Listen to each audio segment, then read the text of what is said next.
Hello, c'est HR, votre chroniqueur. Alors oui, dans quelques jours, c'est la fameuse soirée d'Halloween. Une soirée où on aime bien regarder des films frissons.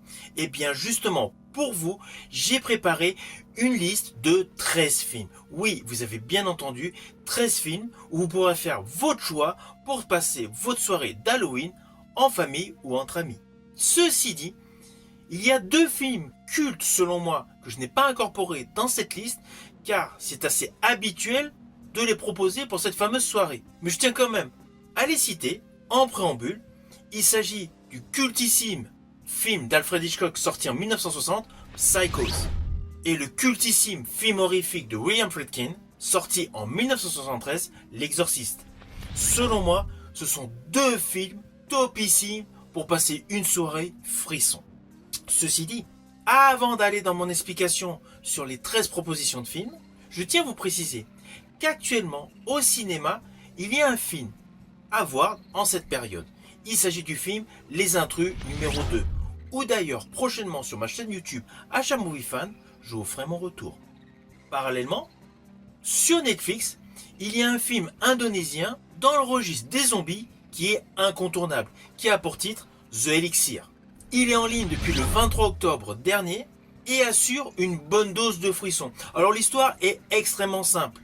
Nous avons une famille qui vit dans l'opulence, le père de famille est propriétaire d'un remède anti-vieillissement, mais surtout en produit chimique qui permet de rajeunir et de retrouver sa vitalité d'avant. Implicitement, il se transforme assez rapidement en zombie. Et cela va être le cas pour pléthore de personnes.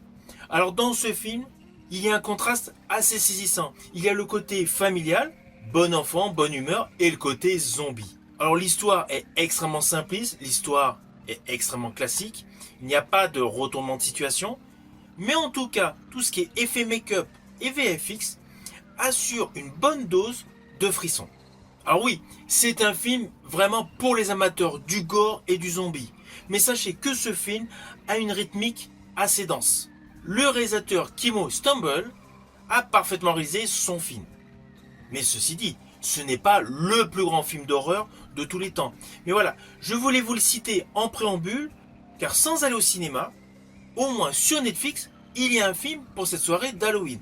De même, sur la plateforme Disney+, avec le film Hold Your Breath, porté par Sarah Paulson. Un film totalement efficace pour cette soirée d'Halloween. Mais là, ce n'est pas un film d'horreur gore, c'est un film d'horreur psychologique, où la tension monte en permanence. Pourquoi ? Car le cadre est totalement rédhibitoire, en plein cœur de l'Oklahoma, au début du siècle dernier, à une période de sécheresse. Nous découvrons le personnage interprété par Sarah Paulson, mère de famille, complètement névrosée, qui élève seule ses deux filles. Il y a naturellement la crainte, l'angoisse d'être agressée et surtout, elle fait un focus sur un ouvrage parlant d'un homme mystérieux, The Gray Man. Alors ce film est réalisé par deux réalisateurs, Carrie Cruz et Will Jones, et il assure un véritable suspense. Toute la notion de la rudesse de la vie est parfaitement exploitée par le personnage interprété par Sarah Paulson. Les faux semblants sont légion, et surtout, ce que l'on voit à l'image, est-ce la réalité ? C'est la grande question de ce film. Naturellement, à la fin du film, on est conscient de tout ce qui s'est réellement produit. Mais cela n'empêche pas que toute l'histoire de ce film est essentiellement composée d'éléments anxiogènes. Avec une lumière dans les tons sépia, une colorimétrie qui met en exergue les ombres et surtout un vent permanent avec du sable tourbillonnant. Ce n'est pas le plus grand film d'horreur de tous les temps également, mais ce film sur Disney+ assure sa dose d'angoisse. Si vous aimez les films où la peur est palpable, sans qu'il y ait des effets gore, ce film est totalement pour vous. Ainsi sur Disney+, comme sur Netflix, comme au cinéma, actuellement il y a de quoi frissonner. Maintenant, je vais vous présenter ma sélection des 13 films. Mais avant cela, n'oubliez pas, si vous n'êtes pas abonné, pensez à le faire, pensez à la petite cloche pour les notifs, et surtout pensez à me mettre en commentaire le film d'horreur qui vous hype le plus. Let's go!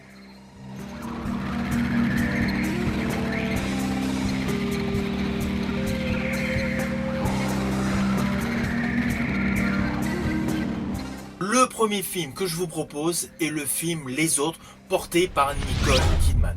Film sorti en 2001, réalisé par Alejandro Amenábar. Ce film est un véritable chef-d'œuvre du suspense gothique, avec une ambiance brumeuse, un manoir hanté et surtout un final totalement imprévisible. Rien que le final vaut le détour de découvrir ce film. C'est pour cela que je l'ai placé en première position pour cette soirée d'Halloween. En numéro 2, je vous propose Get Out, qui est sorti en 2017, réalisé par Jordan Peele. Alors, ce n'est pas le plus grand film frisson de tous les temps, mais c'est de l'horreur intelligente. Toute l'horreur qui est présentée dans ce film est sociétale. Elle est tendue et extrêmement dérangeante. Ce film prouve tout simplement qu'on n'a pas besoin d'avoir de monstres, de vampires, de zombies pour avoir peur. Malheureusement, la réalité est extrêmement effrayante. En troisième position, je vous propose Hereditary, sorti en 2018, réalisé par Ari Aster, qui sur le point de départ semble être un drame familial assez classique, mais qui bascule pleinement dans un cauchemar absolu. L'atmosphère de ce film est extrêmement anxiogène, et la descente aux enfers est totalement implacable. Ce n'est pas le film d'horreur qu'on le revoit plusieurs fois, mais si vous ne le connaissez pas, il est incontournable pour avoir peur. En quatrième position, naturellement, je vais vous parler de mon préféré de la saga des Conjuring, l'opus de Jan Wan, sorti en 2013. Basé en partie sur des faits réels, nous présentant une terrible enquête du couple Warren. Film totalement incontournable. En cinquième position, j'ai quand même voulu placer un ancien film culte horrifique, le fameux Halloween de 78, réalisé par John Carpenter, qui selon moi, sur toute la saga des Halloween, y compris les remakes, reste à ce jour le meilleur. On n'a plus besoin de présenter l'histoire de ce film, le slasher Michael Myers est devenu un mythe du cinéma horrifique, mais essentiellement grâce à ce film de Carpenter, où la musique est culte, la tension est là, et la mise en scène qui a été pléthore de fois copiée. En sixième position, le conte gothique de Guillermo del Toro, Crimson Peak, sorti en 2015. Véritable conte macabre, visuellement somptueux. L'horreur est grandissante et dans ce film, il n'y a aucun jumpscare abusif. Là, on est totalement pénétré par les frissons. À la septième place, naturellement, It Follows, de David Robert Mitchell, sorti en 2014. Alors oui, le concept est extrêmement simple. Une malédiction vous suit lentement, mais sans s'arrêter. Ce film a une technique visuelle largement exploitée au cinéma, mais assure sa dose de frissons. À la huitième place, je vous propose un film frisson historique qui fut réalisé en 2015 par Robert Eggers. On est dans l'ambiance des sorcières de Salem. C'est de l'horreur psychologique et religieuse dans la Nouvelle-Angleterre du XVIe siècle. C'est le film le plus lent de la sélection que je vous propose. Mais il a un côté éprouvant, dérangeant et hypnotique.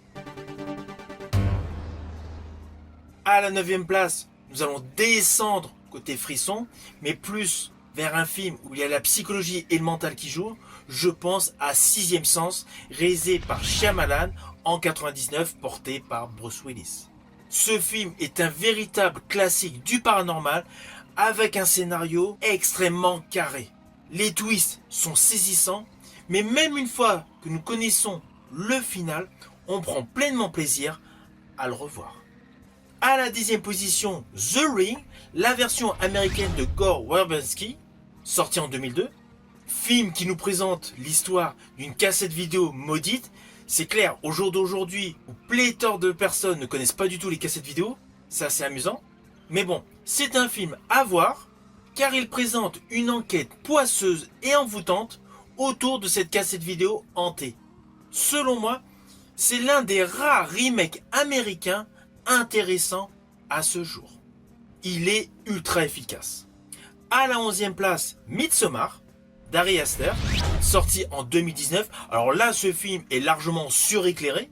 Cela change radicalement du concept de la majorité des films d'horreur.